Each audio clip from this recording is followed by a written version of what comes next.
Hello, welcome back. This is video 5, the last video in the Bitty Bit Cuddle Baby pattern and tutorial series.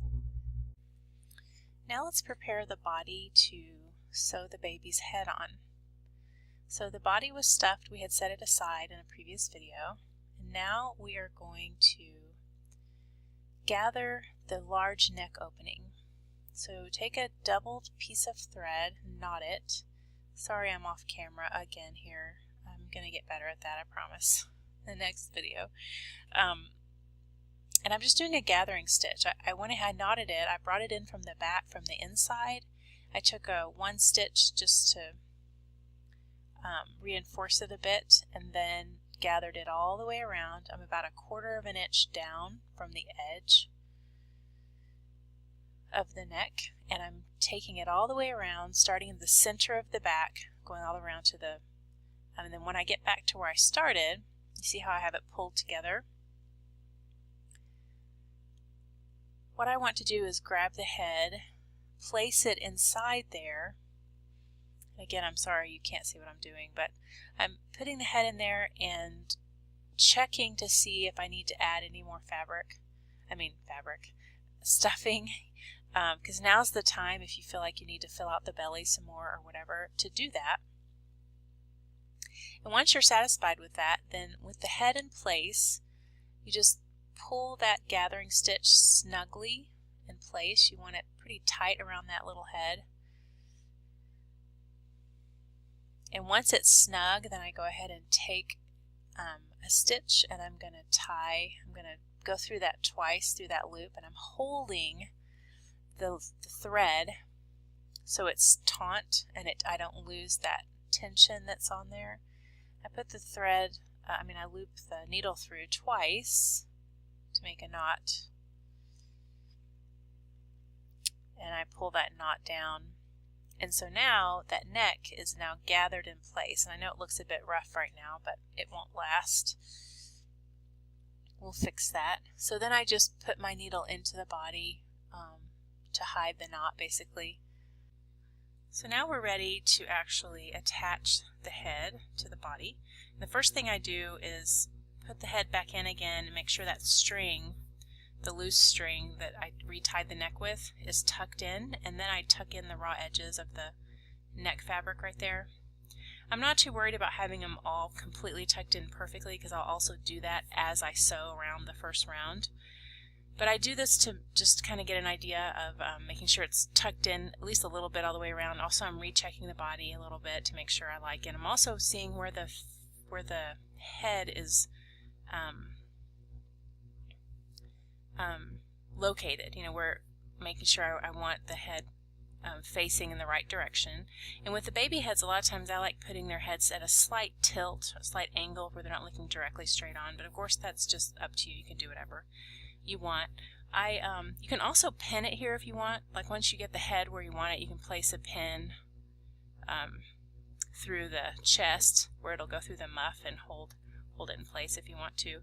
So the way that I sew it on, I use a doubled piece of thread that matches the body, and I knot it, and then I go in to the neck right above the string where I tied it off, and I take another stitch, just a back stitch, to stabilize it, and we're going to do the ladder stitch. And so this is the best way for me to illustrate it, was just with pictures. And again, I'm going to post that great tutorial somebody else did on how to do the ladder stitch. But basically, I'm going into the neck right above that string, and then I go into the body, and I'm going right outside of that gathering stitch that I made before, because I want that gathering stitch tucked up underneath and hidden away, so that edge is hidden, and so is the gathering stitches. So I do this around 3 times in total. The first time I do it, I'm taking fairly large stitches, and I mean by large I'm saying like 1/4 of an inch, and because I'm not real worried about getting it all perfectly on, what I'm trying to do is just make the first round so the head is actually attached. And so and here I'm showing how I'm going in again to the neck and I'm coming out, and then I'll go directly below that into the body fabric that you can't see and pull it. And again, like I said, I'm taking about 1/4 of an inch stitch. I'm not worried about precision on this first round. I'm just wanting it on. I want the head sewn on. I don't want to have to keep it pinned, or I don't want to worry about it not you know, staying put. I just want to get it stitched on quickly the first round. And then the second and third are there to refine it and to strengthen it. Also, keep in mind when you're stitching, the stitches on the neck part are actually going to be a little smaller than the stitches that you take through the body, because you know you have a lot more fabric to go through in the body stitches than you do the neck stitches. So when I go through the body stitch this first round, it's more like, oh, I don't know, I wouldn't say a 1/2 inch, but maybe definitely a little more than 1/4 inch, because and you'll be able to tell when you start sewing, because you'll see that you'll have so much excess fabric there.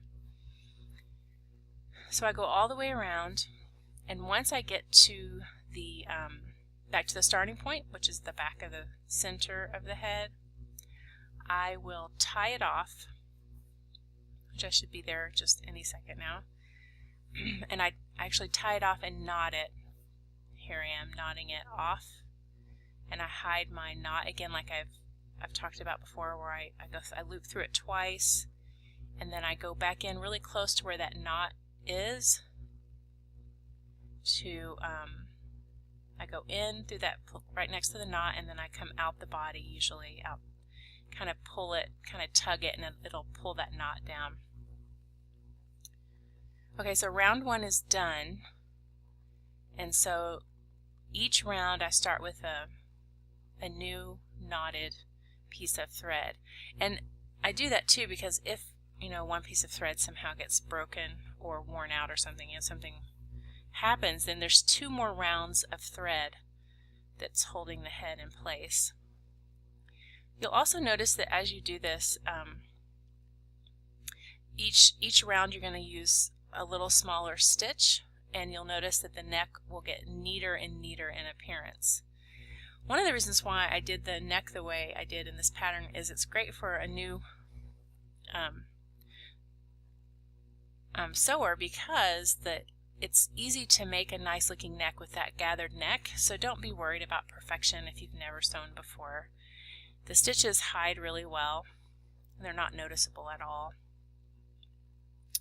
And your little one won't care what it looks like one way or the other. Okay, so the head's on. Now we get to embroider the face. So what I like to do is I like to use a piece of crochet thread and tie it actually on where the eye line is that you've already tied on the head. And then I use pins and I mark equal distance between the nose, on either side of the nose, and it's completely personal opinion here, like what you prefer, where you want your eyes to be. But that thread helps you make sure they're level. It's just an easy guideline that you can use. And then you add the mouth, of course, wherever you want it to go. Some people like that triangle a certain way. Some people like really wide set eyes. Some people don't. It's completely up to you. One tip, though, just to make sure things are even, is I like to look in the mirror. Take the doll, look in the mirror, and look at the reverse image. And a lot of times that'll help me see that maybe one of my eyes are kind of off or whatever.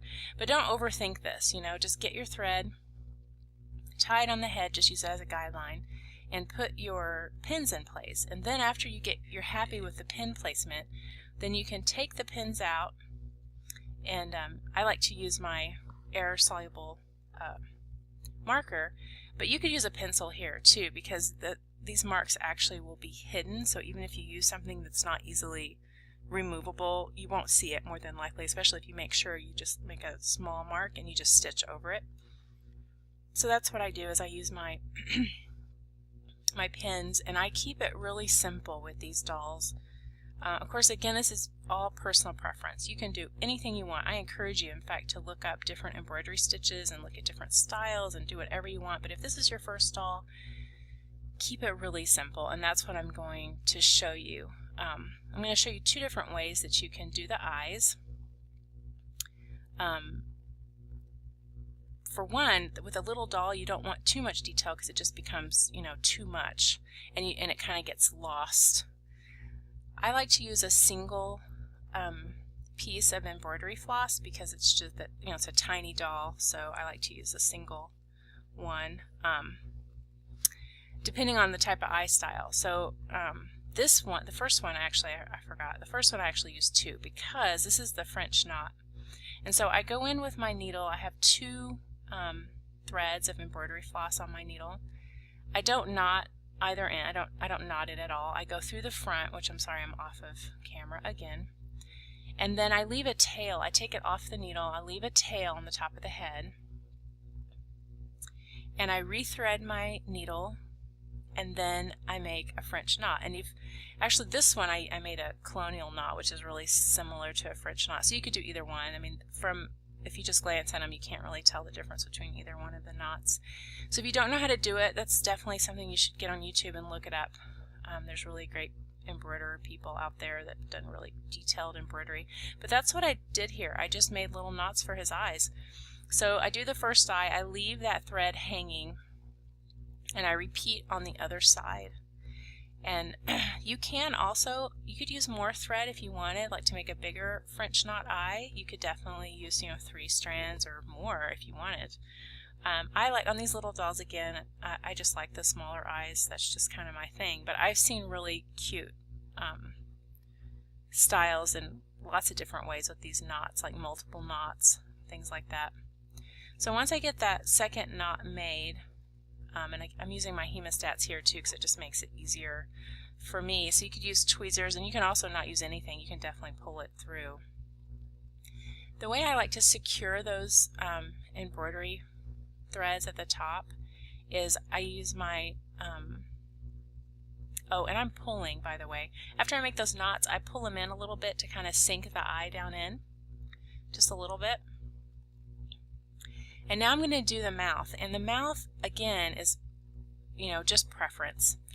And I like to make a small mouth, so I usually, wherever I've made that mark, I usually go over, if you look at the lines in the fabric on the baby's head, I usually go over a line or two, basically, which is like ribbing, because I make a small mouth on these little babies. But again, it's completely up to you. I also pulled the thread in just a little bit, although I think I pulled it in too much there. Yeah, I did, just a little bit. So if you pull your thread in a little bit, you can gently release the tension a little bit.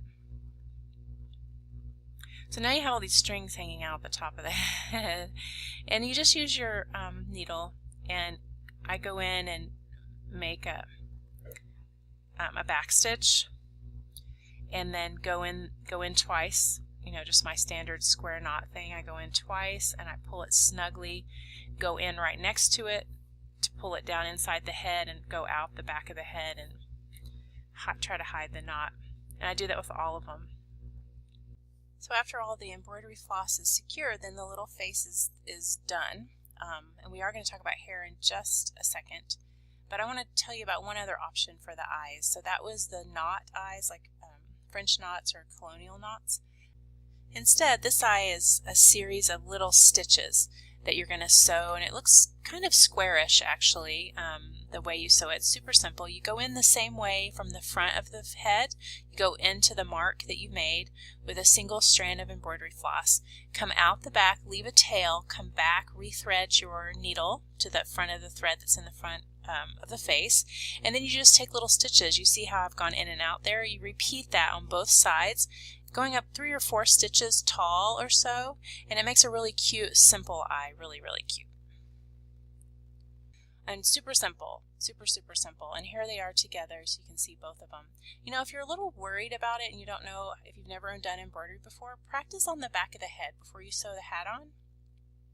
And all that, before you actually go to the front of the head and start working on it, just practice on the back of the head and you'll be surprised at how much that helps, before you actually do it officially on the front. So now let's talk about the hair. Again, this is optional, and they're really cute with and without the hair. So if you're not sure how you want it to look, you can use your pen and just draw some little bangs on there. However you want it to look, at least give you some guidelines if you'd like to. So I did that so you can see how I did it. I like to do it with a hat on too, so that I make sure that I'm going to place if I'm going to make marks like that, I'm placing them in the right. I'm going to start the stitch far enough up so it's hidden underneath the hat. So I don't knot the end of this either. I come in from the front again because I like the control of coming in through the front of the face. So I know exactly, I can start it exactly instead of trying to figuring out from the back, you know, trying to find the right spot to come, you know, up from the back. So, and these are just big stitches. Again, I'm off camera a lot here, I'm sorry. So I just take a big, it's just one big long stitch, and I just repeat that. So some are longer and some are shorter. And once again, I would encourage you to, you know, look at embroidery stitches. You can be so inspired by, you know, the needle work that people do and what's been around for, you know, tons of years, right? Even just on the internet, there's just so much stuff collected just probably in the last 10 years. It boggles my brain how much information I can pull up on whatever, but even embroidery. I mean, I remember when my kids were little, to study embroidery stuff, I would have to check out library books or buy them or whatever, so we have such a treasury online, don't we? So again, I'm using a single thread, and it looks good even if you wanted to do a bigger piece. I would just be careful though, because it can start looking kind of out of proportion. I think if you get it too chunky when you're doing stitches like this. So I continued till it's too short, and then I decided that wasn't enough. I wanted to do more, so I actually just knotted this off, just like I do the eyes, and I repeated. I threaded some more embroidery floss, and I did it again until I was happy with what it looked like. So it's just big long stitches. You can have a lot of fun here too, and with older children you could, you know, use other types of yarn like fuzzy yarn or something if you want to. Younger ones I wouldn't, but you could just do all kinds of fun stuff here. The oh, and see, there he's done. I check it with the hat and make sure that everything is that I like the way it looks. So really, he only has a couple things left to do. All right, so here's another option of embroidery. That's a combination of French knots and those long stitches. So that just gives you an idea of some other look you can do. And that little knitted hat is going to be a free pattern too, that if you're a knitter, you could knit that hat for your baby. So now we'll talk about the hat. If you want it lined with like the white one, I use felt, wool felt, but you could use other fabrics too if you want to. Just trace around and cut it out, and just make sure whatever you're using there can be washable. I use glue this time, fabric glue, but you could also stitch it, and if you do, make sure you're only going through that top layer of fabric. You know, those ears are doubled. It just looks nicer not to have the stitches on the back. Or you can leave it plain like I did on the blue one. I didn't line that one at all, and it looks really cute. So again, that's totally optional. So now we're going to gather that little dotted line on the pattern. That's a gathering stitch again. And it just makes the ears lay a little nicer. And you can mark it if you want to, so you can follow the line as you're doing your gathering stitch, which we've done now several times, right? So we just do it again. I go ahead and knot it. I come in from the inside and do a gathering stitch. Now this gathering stitch, I'm making sure I'm not going through both layers of fabric. I'm only going through the front layer because I don't want the back layer gathered. I just want the front. So I go through it twice. I go through one way and then I turn around and go back. And usually what I do, see, I just looped it around. I didn't actually gather it back the other way. I just took my thread and went across and looped it, and then I knot it securely. The thread won't show if you do it that way. Knot it securely and tie it off and repeat the process. Also, another really cute idea, especially for a girl bunny, is to use thicker embroidery floss to do this, and not worry about if you're only going through one side, and you can go ahead and gather it and then tie it in a bow. permanently and basically sew it into place so it's permanent little bows on either ear. That's really cute too. Another option for you. Also, if you already love to embroider and things like that, it would be really cute to embroider the lining of the ear. That'd be really cute, and another option. I can't wait to see what y'all are going to come up with, so I know you're going to come up with some really cute Bitty Bit Cuddle Babies. Now we're approaching the finish line. The baby's hat is finished, and you can sew the hat on. Isn't that exciting?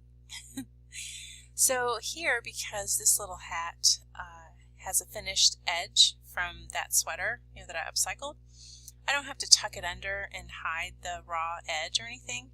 I can just put it on him, can pin it in place so it doesn't move around on you while you work. And I start in the back just like I do anything I'm sewing on, basically on the head. And you use the exact same stitch that you did to sew the neck. You're going to use the ladder stitch. I also go around this the same manner where I'm taking larger stitches the first round, and then the next round I take slightly smaller, and then the third round even smaller. So I'm kind of going in between the stitches on each round. And there I just checked to make sure it hadn't moved around on me a little bit because it felt like it had slipped. When I take the stitch that is on the head, I actually stitch just underneath where the hat is on the head, and then I come up and catch the hat fabric at the edge, the very edge of the hat fabric, and go across, and then when I come to the skin again, I'm stitching right up underneath where the hat goes. So I ladder stitch all the way around.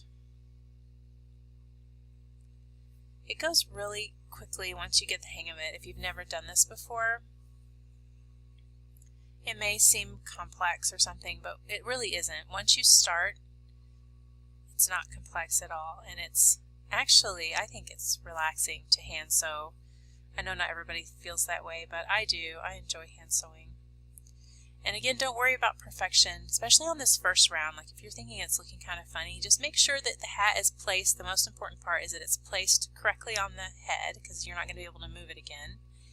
And then you can clean up, like if it looks kind of, sometimes it might look kind of gathered, or not really gathered, kind of puckered or something. Don't worry about that. You can clean those types of things up on the second and third round. And so you start with a fresh piece of thread again and repeat it 2 more times. So here's the white bunny, which has a raw edge because I just cut it out of knit fabric. And so you tuck up that fabric up inside about 1/4 of an inch, place it where you want it to go, and sew it just like you did the other one. Now this is the final part. You get to blush the cheeks. I use a beeswax crayon and just a scrap piece of cotton knit fabric, and I like to use a combination of 2 reds basically, and then I just gently, kind of circular-ish motions, blush the cheeks. And if you feel like you got a little too much or something, you can always go back and use some fabric that doesn't have anything on it and kind of wipe it off. You could also use blush, out of your makeup bag or something like that. Anything just to give the baby some color. And then one final option here, bunnies have tails. So if you wanted, especially for an older child, a little toddler, I wouldn't do this because of choking hazard, but you can just make a little pom-pom. That's cotton embroidery floss, and I made a pom-pom. You can just sew it on. So it's really cute for the older kids to do that. So there you have it. There's your baby, completed. I hope you enjoyed making it with me, and if you have any questions, feel free to ask me. You can leave a comment below, you can send me a message. Be sure to subscribe to my channel because I'll have other patterns coming up later on. And you can find me on my website, withlovehannah.com. I'm on lots of social media, and I'd really love to see your Bitty Bit Cuddle Baby. So if you make it and you post it on social media, be sure to use the hashtag Bitty Bit Cuddle Baby so I can find it and see it. I hope you share it with me. Again, thanks for joining me on this journey, and I will see you soon. Bye.